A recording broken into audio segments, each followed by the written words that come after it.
For me, growing up in Harlem, the son of Indian immigrants, Indian food was the delicious little secret I wolfed down every evening, but didn't dare tell my classmates about over sloppy joes the next day at school lunch. How could I begin to explain the deep comfort I derive from foods prepared in a rich sea of cumin, coriander, and turmeric, or pungent mustard oil that was technically labeled for massage purposes only, but tasted delicious? I couldn't. I wouldn't. I was a model minority after all, desperate to assimilate. My family's food was just too different from the mac and cheese and meatloaf that was on offer at other people's houses.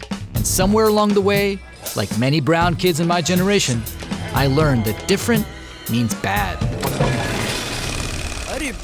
Thankfully, as I got older and wiser, I finally began to embrace how awesome Indian culture truly is, especially our food, and especially the people behind, in front of, and all around it. They're powerful, thoughtful, empathetic, kind, flawed. They're real. Just none of that was ever reflected back to us on any mainstream screen or magazine. So many of us continue to hide. I have kids now, and I want us as a people to shine brighter than ever. I want my kids to be proud of their Indian heritage, to grow up unafraid to share all of who they are. And that's why I'm making this show. I want this series to be a gathering point for food lovers from every walk of life to celebrate the incredible diversity of South Asian culture and cuisine. It's a story of immigrants, of invention and reinvention that is the essence of what it means to be American. From here on out, it's all about sharing in truth, joy, and celebration. For the people, for the food, and for its place in the heart of the nation. I'm actor and writer Rupak Jin, and this is my journey into my culture and across America.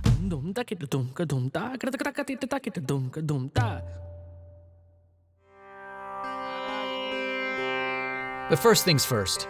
Prior to any new venture, or adventure in this case, it's customary for Hindus to perform a puja, or prayer, to ward off difficulties and direct auspicious, positive things their way. And who better to pray to for that than Lord Ganesh, the remover of obstacles.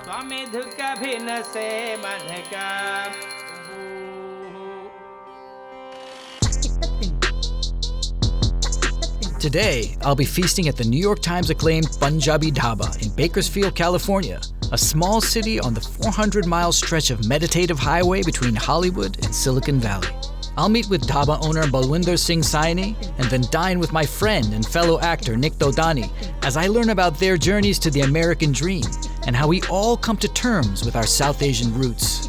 Oh, and FYI, a dhaba is a South Asian no-frills roadside eatery where travelers of all stripes can get a delicious meal on the cheap. Hello, Mr. Rupak ji. Balwinder ji. How are you? We're at the Punjabi Dhaba. Can you show me around? I gotta see the whole place. That's our original dhaba. Wow. And look at this is the menu. Whatever we have, we put it there. If the page gets too crowded, we put a new page. I want to see now where the magic happens. Where's the kitchen? Kitchen is inside. Let me show you. All right, let's do it. Bakersfield has been a hub of long-haul trucking for decades. Over recent years, the town has become home to thousands of truckers and former truckers like Balwinder, who trace their roots to the Indian state of Punjab. The Punjab Truck Association estimates that there are currently 150,000 Punjabi truckers on U.S. highways. Over the last few years, dhabas like Balwinder's have popped up across North America to offer these tireless nomads a taste of home. Look at this. This is a really busy kitchen. I like it. Here the Mata is making a parathas, the stuffed bread. Who's Mata? Because we call her Mata, she's like our mother, that's She's why. the mom. But look, I got a question. It is so hot in here. You got like 6, 7 people in here. How do you do this in the summer? We are used to it. It's You good are for the used to health. it. I'm too delicate for this. My bro, very good, nice. Nice guy, right? He's a good boss. He's a My bro is already very nice.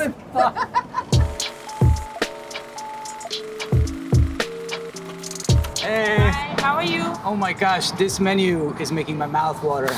So wait, how do you know Balwinder? How do I know Balwinder? Yeah, have you been working here a while, or what's the relationship? my husband. What? When I got married to him, I was really cooking because I know it was my passion, but I don't know really exactly how to cook. Right. So he made me cook. Okay, this is the problem, this is the that, and then he made me. Really? Yeah, He was like, but oh, this needs salt. still, Why did you choose Bakersfield then? because it's a trucking hub. Trucking business is really good here. Because you're on a long journey, you're going on the road, and you're just Yeah, exactly. starving for something real. So- And now I see that. So here, I definitely want this dal makhni. Spice level, can you tell me? All right. Normally I like spicy, but it's hot right now today in Bakersfield, so no spice. Okay, and can I have one name for the order, please? Rupak. Rupak, you can have a seat. I call your name once it's ready, and you pay after when you're done. All right. Thank you, Mansiji. Dal is one of the most important staples in all of Indian cuisine. It can be made from a variety of lentils, peas, or beans, and is often cooked with a blend of fried spices. The first records of South Asians eating dal date back more than 5,000 years to the Indus Valley civilization. Dal makhni is a more recent take on the ancient dish, with a rich mix of spices and a healthy dose of butter and cream that adds a deliciously full-bodied texture to the dish. Balwinder has his own spin on the item. Here we go. Punjabi Dhaba. Taste 1.0. Oh my gosh. That's so flavorful and so much depth. It took us a year to come to this perfection. This makhani is one flavor that comes from the black lentil and butter when they combine. Saute one time with onion, garlic, ginger, and the second time it gets sauteed again with onion, garlic, ginger, and the butter. But it's not heavy if you eat. It's not. Yeah, a lot of dal makhni is makhan. It's butter. Yeah, restaurants in general have a gravy system. They have one onion gravy, one tomato gravy, one this gravy. It's the same gravy goes in everything. Here we don't have that system.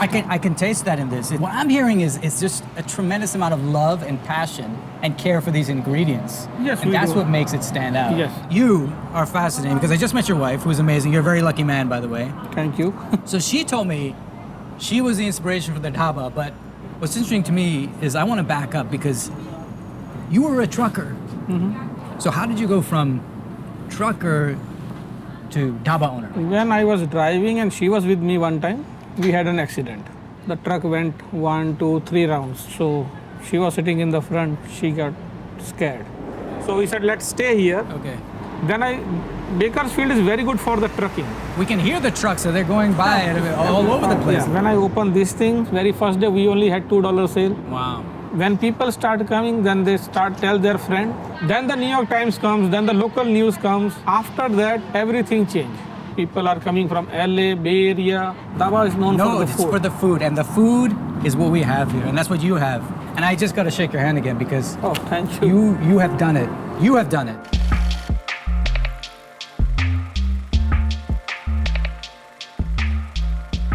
It's like I never left India. You know what I mean? Like I don't know if you get that feeling.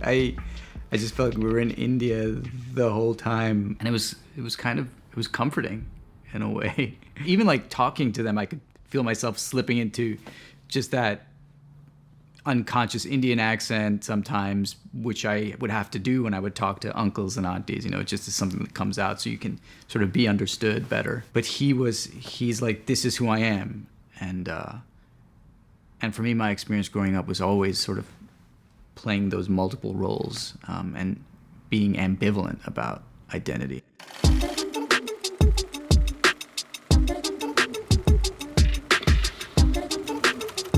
What are you doing What here? are you doing here? I come here for brunch. My buddy Nick Dodani is an incredibly talented actor, writer, producer, and comedian. From Netflix's Atypical to the movie Dear Evan Hansen to Broadway's Waitress. He's everywhere, and now he's here in Bakersfield with me.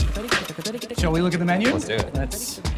She's the wife of the owner, by the way. That's so great to meet you. I'm Nick. This is Nick. This is my buddy. Yeah. She is amazing. Actually, this whole dhaba was her idea. Amazing. You had an accident. Oh wow. So he was a trucker, Yeah. and then it swerved like 3 times. And the windshield and everything, it was like on our face. That's when she was like, all right, we gotta change tact. we gotta settle down. You like paratha or rice with your paneer? I'm more of a chawal person. You're a chawal person. Interesting. We can do the stuffed paratha, we can do the rice. Let's get the stuffed paratha. We have to We try gotta the stuffed. try the yeah, stuffed yeah, we paratha. gotta try Okay. the stuffed paratha. Let's chow down. Chalo, hiya. Let's go.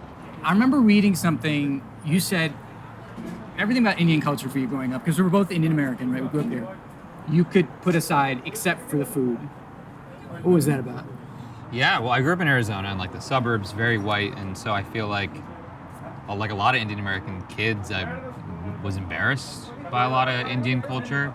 And looking back, I feel so sad about that and cringe at that version of my childhood. But you're right. The one thing that I didn't walk away from for a bit was the food. This is a samosa chaat, Oh my god. Oh man. mixed paratha.